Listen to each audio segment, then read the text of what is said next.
Friends வணக்கம்.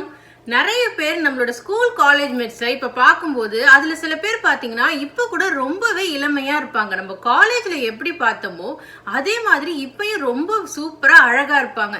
என்னடா இவங்களுக்கு ஏஜே ஆகாதா அப்படின்னு நாமளே பொறாமப்படுற அளவுக்கு ரொம்ப நல்லா இருப்பாங்க. ஆனால் சில பேர் பார்த்தீங்கன்னா ஸ்கூல் காலேஜ்லலாம் சூப்பராக இருந்திருப்பாங்க.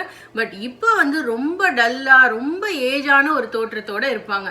அந்த மாதிரிலாம் இல்லாமல் 30 வயசுக்கு அப்புறமாவும் நீங்கள் இளமையாக இருக்கணும் அப்படின்னு ஃபீல் பண்ணீங்கன்னா இந்த வீடியோவை பாருங்கள். இந்த வீடியோவில் நான் எந்த மேக்கப் ப்ராடக்ட்டும் உங்களுக்கு சொல்ல போகிறதில்ல. பட் நேச்சுரலாகவே நாம் எப்படி இளமையாக இருக்கலாம் அப்படின்றது தான் உங்களுக்கு நான் சொல்ல போகிறேன். ஸோ வாங்க வீடியோக்குள்ளே போகலாம். ஸோ முதல் டிப் பார்த்தீங்கன்னா, நமக்கு 30 இயர்ஸ்க்கு அப்புறமா நிறைய பேருக்கு ட்ரை ஸ்கின் வர ஆரம்பிச்சிருக்கும். அதாவது 20 இயர்ஸ்லலாம் நிறைய ஆயிலாக இருந்திருக்கும், அப்படியே பிம்பிள்ஸ்லாம் வந்திருக்கும். பட் 30 இயர்ஸ் ஆனவொன்னே பார்த்தீங்கன்னா ரொம்ப ட்ரையாக அப்படியே ஸ்கின்னு லூஸாக ஆக ஆரம்பிச்சிருக்கும். ஸோ இதனால தான் நம்ம நிறைய பேர் ரொம்ப ஏஜ் லுக்கை நம்ம முகத்தில் கொடுக்குது. ஸோ இதை நீங்கள் தடுக்கணும்னா நீங்கள் என்ன செய்யலாம்னா, வாரம் ஒரு நாள் தேங்காய் எண்ணெய் தடவி உங்கள் உடம்ப நீங்கள் மசாஜ் பண்ணி விடுங்க. தேங்காய் எண்ணெய் நல்லா தடவி தலையிலிருந்து கால் வரைக்கும் நல்லா தேங்காய் எண்ணெய் தடவி மசாஜ் பண்ணிட்டு ஒரு வார்ம் பாத் எடுத்து பாருங்க. உங்கள் உடம்பு அப்படியே பலன்னு மாறிடும். ட்ரைனஸ்லாம் போயிட்டு உங்கள் ஸ்கின்கே ஒரு நல்ல ஷைன் கொடுக்க ஆரம்பிச்சிடும். ஸோ தேங்காய் எண்ணெய் மட்டும் இல்லை, நீங்கள் நல்லெண்ணெய் கூட யூஸ் பண்ணலாம். ஸோ ஒரு வாரம் தேங்காய் எண்ணெய், ஒரு வாரம் நல்லெண்ணெய், இந்த மாதிரி ஆல்டர்னேட் பண்ணி நீங்கள் யூஸ் பண்ண ஆரம்பிச்சிங்கன்னா உங்கள் முடியும் நல்லா வளரும், உங்கள் பாடியும் நல்ல ஷைனிங்காக இருக்கும். நீங்கள் என்றுமே இளமையாகவே இருக்கலாங்க. ஸோ தேங்காய் எண்ணெய் பார்த்தீங்கன்னா நமக்கு ரொம்ப சீப்பாக கிடைக்கக்கூடிய ஒரு பொருள் தான். இப்போ நம்ம நிறைய மேக்கப் ப்ராடக்ட்ஸ்லாம் நம்ம முகத்தில் அப்ளை பண்ணி நம்ம இளமையாக லுக் பண்ணி ட்ரை பண்ணுறோம். பட் இதெல்லாம் விட நேச்சுரலாக தேங்காய் எண்ணெய் யூஸ் பண்ணி பாருங்கள். அதுக்கு அடுத்து நிறைய பேர் பார்த்தீங்கன்னா என்கிட்ட ஸ்கின்லாம் நல்லா பிரைட்டாக இருக்கிறதுக்கு டிப்ஸ் சொல்லுங்கள், இப்போ ரொம்ப டல்லாக ஆரம்பிச்சிருச்சு ஸ்கின் அப்படின்னு சொல்கிறாங்க. இதுக்கு காரணம் என்னன்னு பார்த்தீங்கன்னா, 30 வயசுக்கு அப்புறம் நமக்கு நிறைய ஹார்மோன் சேஞ்சஸ் நம்ம உடம்புல ஏற்படுது. குழந்தைங்க பிறக்கிறாங்க, அதனால நமக்கு சேஞ்ச் ஏற்படுது. ஆண்களுக்கும் இந்த மாதிரி நிறைய சேஞ்சஸ் ஏற்படுது, அதனால தான் அவங்களுக்கு வழுக்கை ஏற்படுது. ஸோ இந்த மாதிரி ஸ்கின் நமக்கு நல்லா பிரைட்டாக இருக்கணும் அப்படின்னு நினைக்கிறவங்க நல்ல காய்கறிகள் பழங்கள் இதை நம்ம கரெக்டாக எடுத்துக்க ஆரம்பிக்கணுங்க. ஏன்னா இது வரைக்கும் பார்த்தீங்கன்னா நம்ம அடித்து தள்ளியிருப்போம். டின்னரு பார்ட்டின்னு போய் சமோசா பஃப்னு ஏகப்பட்டது சாப்பிட்ருப்போம். பட் அப்போல்லாம் நமக்கு சின்ன வயசு, அதனால நமக்கு நல்லா அது செரிச்சிருச்சு. பட் 30 வயசுக்கு அப்புறம் பார்த்தீங்கன்னா நம்ம ப்ராப்பரான டயட்டை ஃபாலோ பண்ண ஆரம்பிக்கணுங்க.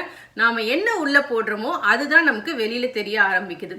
ஸோ நீங்கள் ப்ராப்பரான ஃப்ரூட்ஸ் அண்ட் வெஜிடபிள்ஸை உங்கள் டயட்டில் சேர்த்துக்க ஆரம்பிச்சிங்கன்னா அதுவே உங்களோட முகத்தை பொலிவாக வச்சுக்க ஆரம்பிச்சிடும். சில பேர் பார்த்தீங்கன்னா முகம் வரைக்கும் ரொம்ப அழகாக இருப்பாங்க, ஆனால் உடம்பு பார்த்தீங்கன்னா ரொம்ப குண்டாக பார்க்கவே ரொம்ப ஒரு ஏஜ் தோற்றத்தோடு அவங்க இருப்பாங்க. ஸோ இதுக்கு காரணம் என்ன? நம்ம சரியான உடல் எடையை மெயின்டைன் பண்ணாததால் தான். 20 வயசுல பார்த்தீங்கன்னா நீங்கள் நிறைய நடந்திருப்பீங்க, கேம்ஸ் விளையாடிருப்பீங்க. காலேஜுக்கே நம்ம நடந்து பஸ் ஏறி இப்படி தான் போயிருப்போம். காலேஜுலேயே எங்கள் காலேஜ்லாம் பார்த்தீங்கன்னா 2-3 கிலோமீட்டர் நடக்கிற மாதிரி இருந்திருக்கும். அந்த மாதிரிலாம் நம்ம நிறைய நடந்துட்டு இப்போ நம்ம செய்கிற வேலை பார்த்தீங்கன்னா உட்காந்துட்டு செய்கிற ஆஃபீஸ் வேலை தான், இல்லை குழந்தைங்கள பார்த்துக்கிறோம், அதுவும் நம்ம வீட்டில் தான் இருக்கிறோம். பட் எந்த ஆக்டிவிட்டியும் நமக்கு இல்லாமல் இருக்குது. இதனால தான் நமக்கு நிறைய வெயிட் போடுதுங்க. ஸோ நீங்கள் ப்ராப்பராக வாக்கிங்கை கண்டினியூ பண்ண ஆரம்பிங்க. வாக்கிங் நீங்கள் ரெகுலராக பண்ணிட்டு இருந்தீங்கன்னா அதுவே உங்களை உடல் எடையை கரெக்டாக வச்சுக்க ஆரம்பிக்கும். இல்லைப்பா என்னால் வாக்கிங்லாம் போக முடியாது, காலையில் எழுந்து போகிறது ஒரு பெரிய தலைவலி அப்படின்னு நிறைய பேர் நினைப்பீங்க. உங்களுக்கு நான் சிம்பிளாக ஒரு டிப்ஸ் சொல்கிறேங்க. இப்போ நீங்கள் லஞ்ச் டைம் வருது, லஞ்ச் சாப்பிட்டு என்ன பண்ணுறீங்க? நல்லா கதை பேசுகிறோம். அதுக்கு பதிலாக உங்கள் ஃப்ரெண்ட்ஸையும் கூட்டிக்கிட்டு ஒரு 10 நிமிஷம் நடந்து வாங்கலாம் ஆஃபீஸை சுற்றி. அதுவே உங்களுக்கு கேலரிஸ் நல்லா பர்ன் பண்ணிடும். அதே மாதிரி நைட்டு டின்னர் சாப்பிட்டுட்டு வீட்டுக்குள்ளேயே சின்னதாக ஒரு வாக்கிங் மாதிரி போங்க, இல்லை ஏற கட்டுங்க, துணியெல்லாம் எடுத்து மடிச்சு வைங்க, க்ளீன் பண்ணுங்க, ஏதாவது ஒரு வேலை செய்யுங்க. சாப்பிட்டுட்டு ஒரு 10 நிமிஷம் இந்த மாதிரி ஆக்டிவா இருந்தீங்கன்னா உங்களோட கேலரிஸ் அதை ஈஸியா பர்ன் பண்ணிடும். 30 வயசுக்கு அப்புறம் நம்ம கட் பண்ண வேண்டிய விஷயங்கள் என்னன்னு பார்த்தீங்கன்னா சுகர். எஸ், சுகர் நான் எப்பயுமே சொல்லியிருக்கேங்க, அது வெயிட் லாஸ்க்கு நமக்கு தடையா இருக்கக்கூடிய ஒரு பொருள். ஸோ நீங்க எவ்வளோக்கு எவ்வளோ சுகரை கம்மியா சேர்த்துக்க ஆரம்பிக்கிறீங்களோ அவ்வளோக்கு அவ்வளோ உங்களுக்கு உடல் எடையும் கூடாது. அதே சமயம் உங்களுக்கு டயபெட்டிஸ் போன்ற பிரச்சனைகளும் ரொம்ப நாள் கழிச்சுதான் லேட்டாக தான் வரும். இல்லைன்னா 60-70 வயசுல வர நோய் நமக்கு 40 வயசுலேயே வந்துடும். ஸோ சுகரை கட் பண்ணுங்க. அதுக்கு அடுத்து பார்த்தீங்கன்னா சால்ட், உப்பு. உப்பு நம்ம தினமும் சேர்த்துக்கக்கூடிய ஒரு பொருள் தான், அதை நம்ம அவாய்ட் பண்ண முடியாது. பட் கம்மி பண்ணுங்க. நம்ம நல்ல உப்பு காரத்தோட சாப்பிட்டுட்டு இருந்திருப்போம். பட் இனிமேல் கொஞ்சம் உப்பை கம்மி பண்ண ஆரம்பிங்க. ஏன்னா நீங்க உப்பு கம்மி பண்ண ஆரம்பிச்சா உங்களுக்கு பிளட் ப்ரெஷர் வரவே வராது. அதே மாதிரி உங்க வெயிட்டையும் அது கம்மி பண்ண உதவும். ஸோ சுகர் அண்ட் சால்ட்டை இனிமேல் கொஞ்சம் அளவா எடுத்துக்க ஆரம்பிங்க. அடுத்து கடைசி விஷயம் என்ன அப்படின்னு பார்த்தீங்கன்னா நல்ல தூக்கம். தூக்கம்ன்றது ஒரு லக்ஸுரி கிடையாதுங்க. அது நம்ம பாடிக்கு தேவையான ஒரு விஷயம். ஒரு நாள் ஃபுல்லாக உழைச்சிக்கிட்டே இருக்கிற ஒரு உடம்புக்கு ஒரு பிரேக் கொடுக்கறது தான் இந்த தூக்கம். ஒரு நல்ல 8 மணி நேரம் தூக்கம் ஒருத்தவங்களுக்கு இருந்தாவே அவங்களுக்கு ஸ்ட்ரெஸ் இருக்காது, வெயிட் கூடாது, நல்ல ஹெல்த்தியாக இருப்பாங்க.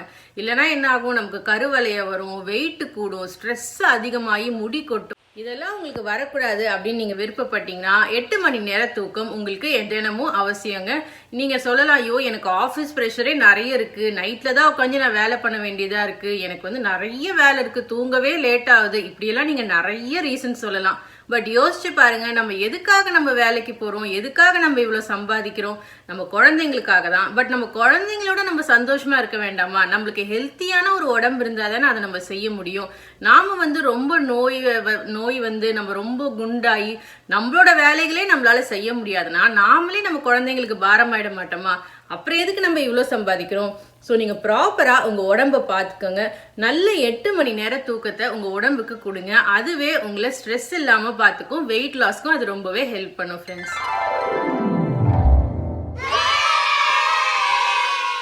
இன்றைக்கி நம்ம பார்க்க போகிற சப்ஸ்கிரைபர் பேர் ஸ்ரீதேவி மோகன் பாபு. இவங்க சென்னையில் அக்கௌண்டண்ட்டாக இருக்காங்க. இவங்களோட ஃப்ரீ டைமில் இந்த மாதிரி ஆர்ட் ஒர்க்லாம் சூப்பராக செய்கிறாங்க. உங்ககிட்டயும் இந்த மாதிரி டேலண்ட்ஸ் இருந்தால் கீழே வர மெயில் ஐடிக்கு அனுப்புங்க, நான் என்னோடய வீடியோவில் பப்ளிஷ் பண்ணுறேன். ஓகே ஃப்ரெண்ட்ஸ், நான் சொன்ன டிப்ஸ்லாம் தினமும் ஃபாலோ பண்ண ஆரம்பிங்க. 30 வயசுக்கு அப்புறமாவும் எந்த நோய் இல்லாமல் நீங்கள் இளமையாக வாழலாம். நம்ம சேனலை மறக்காம சப்ஸ்கிரைப் பண்ணுங்க. இன்னும் நல்ல வீடியோஸ் இந்த மாதிரி வந்துகிட்டே இருக்கு. ஓகே ஃப்ரெண்ட்ஸ், பாய்.